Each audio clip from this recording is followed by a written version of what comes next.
Bonjour et bienvenue à tous et à toutes dans votre revue de presse de ce jeudi 26 octobre 2017 sur votre site d'information dakarmidi.net. Tout d'abord, la presse en ligne. Dans les principaux titres de ce matin, la levée de l'immunité de Khalifa Sall et l'accident mortel sur l'axe Linguère-Matam. En effet, le procureur de la République Bassirou Gueye a formulé hier une demande auprès du président de l'Assemblée nationale Moustapha Niasse pour lever l'immunité parlementaire du maire de Dakar en prison Khalifa Sall, renseigne Réumi.com. Par ailleurs, affaire Lamine Diack, colère des magistrats français contre le Sénégal qui estime que les autorités sénégalaises ne font rien pour leur faciliter la tâche. Ces magistrats souhaitent se déplacer à Dakar dans le cadre d'une commission rogatoire afin d'interroger Pape Massata Diack, le fils de Lamine Diack. Revenons sur l'accident mortel sur l'axe Linguère-Matam, CNews.com fait un bilan de 6 morts et de 8 blessés. L'accident est survenu hier à Boutal, une localité située à 90 km de Linguère, dans la région de Louga. D'autre part, l'Herald.net parle de modernisation des transports urbains. La Banque mondiale injecte 184 milliards de francs CFA pour le projet Bus Rapide Transit. Un autre projet phare du plan Sénégal émergent accompagnant le train électrique régional qui doit permettre le déplacement rapide avec confort et sécurité des usagers sur voie réservée, a déclaré Ibrahim Lamine Lo, directeur de cabinet d'Abdoulaye Daouda Diallo, ministre des Infrastructures, des Transports terrestres et du Désenclavement, informe l'Herald.net. Senego.com révèle que le président Abdoulaye Wade a refusé que l'aéroport international Blaise Diagne porte son nom. Pour cause, c'est l'ancien président lui-même initiateur du projet qu'il avait déjà nominé ainsi, d'après Senego. Dakaractu.com parle quant à lui du fils de l'ancien président, Karim Wade, les milliards, les magistrats et les honoraires des avocats. Le site d'information revient sur toutes les procédures judiciaires qui avaient conduit à la condamnation de Karim Wade et le rôle des avocats de l'État. Dakarmidi.net parle des élections présidentielles de 2019. Silence, Macky liquide ses adversaires. Le site d'information révèle que tout un artifice a été fait pour reconduire Macky Sall à la tête du pays dès le premier tour des élections dans 16 mois. Dans presseafrique.com, le cadre national des concertations des ruraux déçu du prix fixé de l'État pour la commercialisation de l'arachide. Les producteurs auraient aimé que l'État reconnaisse leurs efforts en mettant le prix de l'arachide à 225 francs le kilogramme au lieu de 210 francs. Et encore une fois, l'État du Sénégal sacrifie les courageux travailleurs sénégalais au détriment des intérêts des entreprises étrangères. Et place à la presse écrite, le quotidien Le Soleil parle de la visite du président Macky Sall en Afrique du Sud.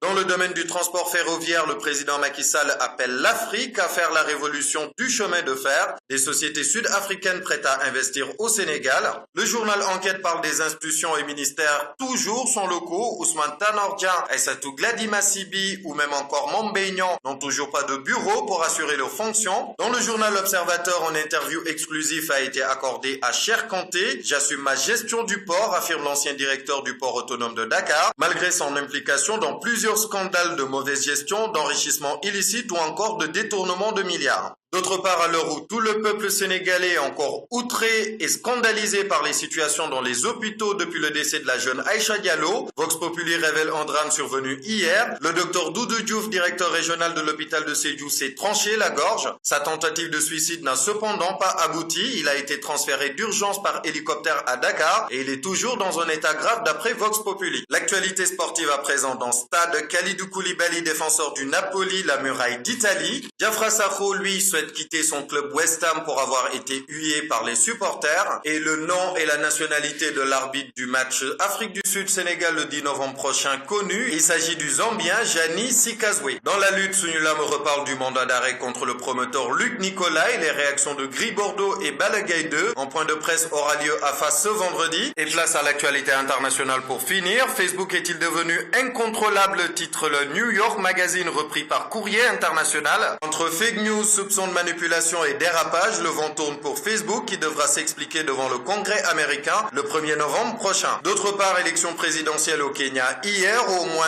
un partisan de l'opposition tué par balle à Kisumu à la suite des affrontements avec la police d'un bastion de l'opposition qui a appelé à boycotter le scrutin, a révélé Courrier International. Voilà, c'était tout pour votre revue de presse de ce jeudi 26 octobre 2017. Merci de votre fidélité et à très bientôt sur votre site d'information dakarmidi.net.